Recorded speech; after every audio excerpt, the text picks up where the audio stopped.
Dans les années 2010, tout le monde jouait sur son smartphone à Doodle Jump, Jetpack Joyride ou Subway Surfer. Ces jeux, j'y passais des heures sous le préau au collège et revoir ces images me file toujours un petit coup de nostalgie. Mais aujourd'hui, c'est assez commun d'avoir la vision de se dire que le vrai gaming, c'est pas sur téléphone. On accorde beaucoup moins de respect à toute une plateforme, du coup les jeux mobiles, on les prend pas au sérieux. La preuve, personne dans sa vie n'a jamais dit « Oh frérot, viens voir Matelas dinguerie, là je viens de terminer Flappy Bird à 100% en mode légendaire avec toutes les trials. » Aujourd'hui, j'ai pourtant décidé de rendre hommage à ces jeux grandioses qui ont tant bercé ma jeunesse. À votre avis, comment se finissent-ils tous? Subway Surfer. Bon alors je sais pas vous, mais ce jeu c'était clairement ma vie. J'y jouais en perm au collège et j'avais plein de boards et de persos. J'étais le king de Subway Surfer, personne pouvait me tester. Plus de 2 milliards de téléchargements, vous y avez forcément joué. À l'ancienne, mon record c'était une run où j'avais dû faire 80 000 points. La partie avait duré quasi 20 minutes non-stop, à la fin mes doigts étaient en feu. Bon bah comment dire que je suis pas hyper proche du record du monde qui est de 2 milliards 50 millions et 5000 points. Détenu par ce youtubeur qui a fait un live où il jouait pendant un an non-stop au jeu. Bon bah y'a une couille, c'était un script programmé pour jouer parfaitement qui agissait, et il laissait tourner ça en boucle. Le vrai record du monde serait détenu par un certain Karim M, qui a fait 2 milliards 1660 points. Et là encore, aucune preuve, juste ce screen qui a énormément tourné, c'est quasi une légende ce gars dans la communauté du jeu. Sur plein de forums de la commu, c'est un sujet hyper débattu ce record, est-ce que c'est fake ou non, on n'en sait pas grand chose. Alors vous le savez si vous avez joué au jeu, mais il est de plus en plus rapide et accélère très vite jusqu'à devenir ultra nerveux au plus vous allez loin. Mais je vais briser un mythe, la rapidité du jeu au bout de 2 milliards de points et au bout de 10 minutes de gameplay est la même. C'est tout le temps aussi dur. En gros, au-delà de 10 minutes, le jeu ne va pas plus vite, c'est juste un battle contre la montre, ou plutôt une course contre la mort.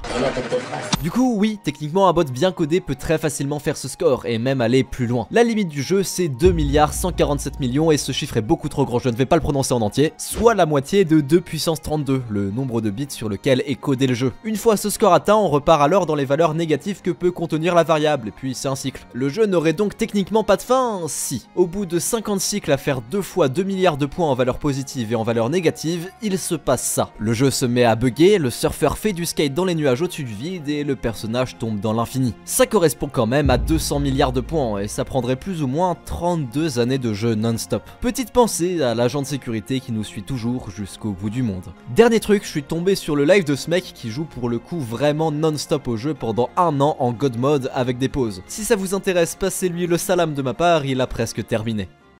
Flappy Bird.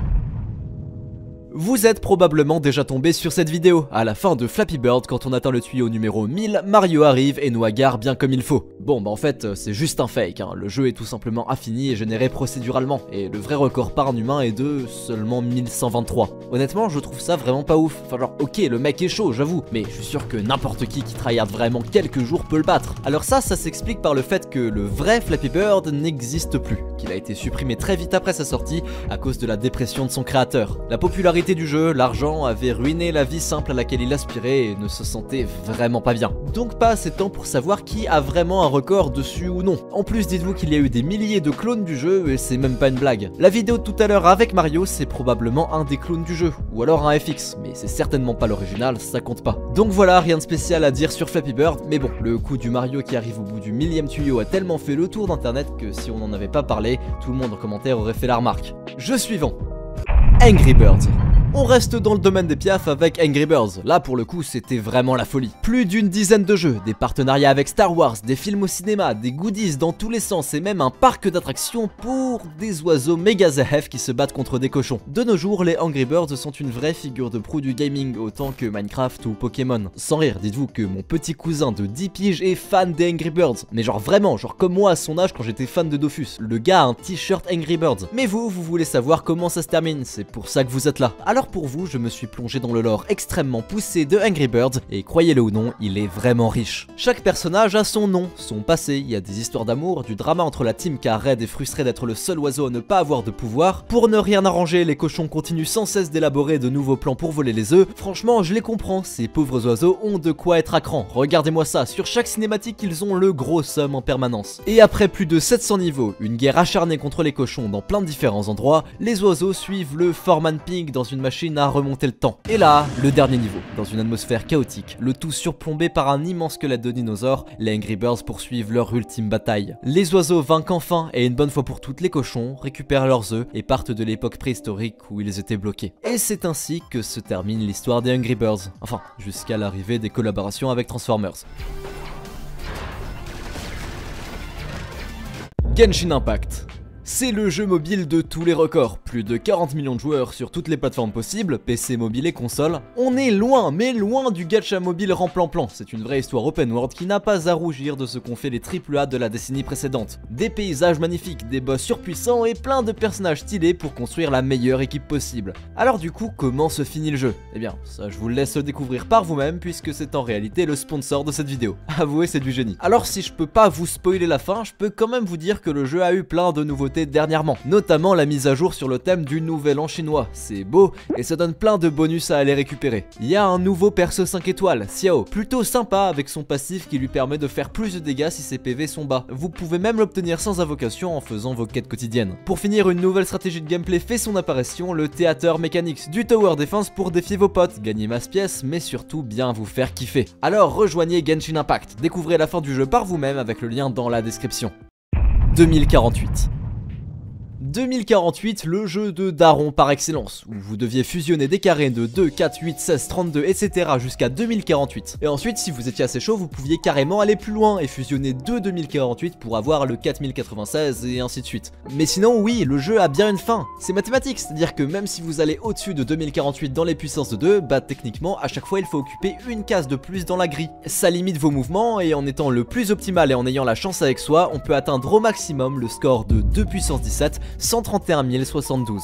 Et ça s'explique très simplement mathématiquement. Regardez, il n'y a que 16 cases dans un plateau de 2048. Une fois que vous avez atteint le carré 131 072, eh ben, il n'y a plus de place pour le 2 qui doit spawn et permettre d'en faire un deuxième pour le fusionner et aller encore plus loin. Mais personne ne t'a invité? Mais du coup, oui, techniquement 2048 a une fin, mais ce que je vous montre c'est un robot qui manipule l'aléatoire. Il joue en x100 de manière ultra optimisée, jamais vous verrez quelqu'un atteindre 2 puissance 17. Dites-vous que le record humain n'est que de 8192 et qu'il a déjà été atteint par plein de monde. J'avoue qu'on peut se dire que c'est pas si énorme que ça par rapport à 2048, mais il faut bien se dire que la difficulté est exponentielle à chaque nouvelle case. Techniquement, pour créer une nouvelle paire, on multiplie la difficulté du jeu par 2, car on doit refaire tout le chemin une deuxième fois, et surtout qu'en plus il y a une case de livre en moins. Je suis persuadé que ça va arriver un jour, peut-être moi, peut-être vous, peut-être Matar. Oui, facile.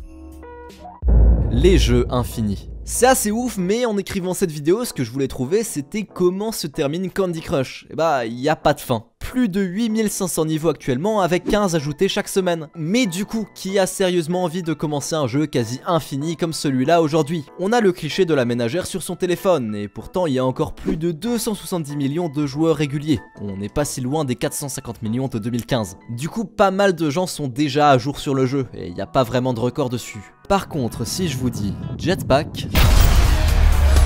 Ouah, ce jeu c'était la folie, pas vrai? Sur les forums, il y a des rumeurs très tenaces qui disent qu'on ne peut pas aller au-delà de 30 000, 92 000 ou encore 100 000 mètres. C'est faux. Alors arrivé à un certain palier, le jeu peut planter. Mais oui, c'est pas non plus impossible d'aller plus loin. Votre record c'est quoi? 5 000? Allez, 10 000 mètres au maximum? Petit joueur. Le record du monde détenu par Bomis et réalisé en live sur Twitch pendant 7 heures et validé par les créateurs du jeu eux-mêmes est de 259 555 mètres. Et j'ai pu lui parler sur Discord. En anglais, il m'a raconté que dès qu'il commençait une nouvelle run pour battre son score, il devait préparer toute la journée et libérer plein de temps en conséquence. Sa run est vraiment hyper longue, j'aurais déjà craqué au bout de 10 minutes. Surtout qu'il m'a dit que lors d'une de ses premières tentatives, alors qu'il avait presque atteint les 100 km, le jeu a craché. Il s'est même pas démonté et a relancé une run dans la foulée. Gros big up et respect à lui, en plus il est super sympa. Sinon, autre record sur un jeu encore plus culte, 24 210 720 points. Et c'était sur Doodle Jump, encore une fois validé par les créateurs.